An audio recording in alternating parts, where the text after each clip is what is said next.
ہم اکثر کسی کو غصے میں دیکھتے ہیں، چہرہ سرخ، آواز بلند، رویہ سخت اور گفتگو تلخ۔ ہم جلدی سے جج کر لیتے ہیں یہ شخص بہت غصے والا ہے، لیکن کبھی ہم نے سوچا ہے کہ جو ہمیں غصہ نظر آ رہا ہے وہ حقیقت میں غصہ ہی ہے یا کوئی اور ہڈن ایموشن ہے؟ سم ٹائمز جو کچھ ہمیں نظر آتا ہے وہ صرف سرفیس ہوتا ہے، اندر کی کہانی کہیں زیادہ گہری، تکلیف دہ اور انکہی ہوتی ہے۔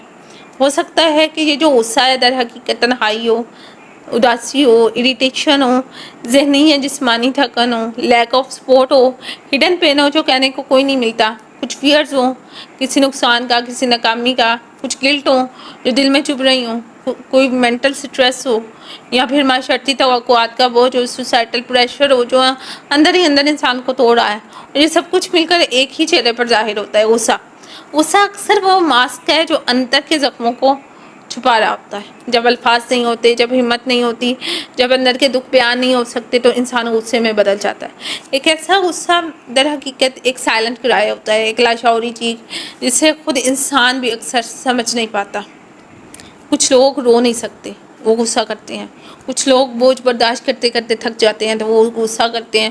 کچھ لوگوں کے دل میں اتنے زخم ہوتے ہیں کہ وہ مسکرا نہیں سکتے تو وہ غصہ کرتے ہیں۔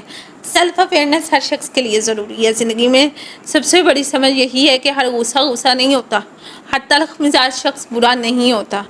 کبھی کبھی غصے کے پیچھے وہ خاموش چیخیں ہوتی ہیں جنہیں سننے والا کوئی نہیں ہوتا، لہٰذا خود کو بھی سمجھنا ضروری ہے، دوسروں کو بھی جج کرنے سے پہلے ان کی انورڈ سٹوری کو محسوس کرنا ضروری ہے۔ کسی کے بیہیویئر کی روٹ تک پہنچنے کے لیے ایمپتھی اور پیشنس کی ضرورت ہے۔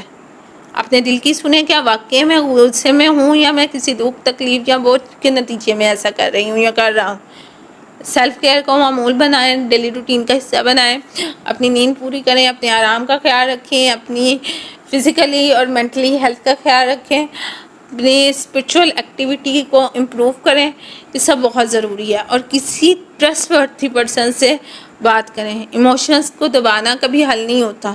دوسروں کے غصے کو صرف غصہ نہ سمجھیں، اس کے پیچھے کی سٹوری جاننے کی کوشش کریں، معاف کرنا سیکھیں، خود کو بھی دوسروں کو بھی۔ ریلیشن شپس اکثر اس لیے ٹوٹ جاتے ہیں کہ ہم صرف ظاہر دیکھتے ہیں، اندر جھانکنے کی کوشش ہی نہیں کرتے۔ اگر ہم اپنے قریبی لوگوں کی تھکن، دکھ، بوجھ، خوف اور تنہائی کو سمجھنے لگ جائیں تو کم غصہ ہوگا، زیادہ محبت ہوگی، زیادہ برداشت ہوگی اور دلوں میں زیادہ سکون ہوگا۔ ہر غصہ دراصل ایک درد کی کہانی ہے۔ کبھی خود کو سنیے، کبھی دوسروں کو سمجھیے۔ جہاں زبان رک جائے وہاں دل کی آواز سنیں۔ Kindness is always greater than reaction. Patience is always better than anger.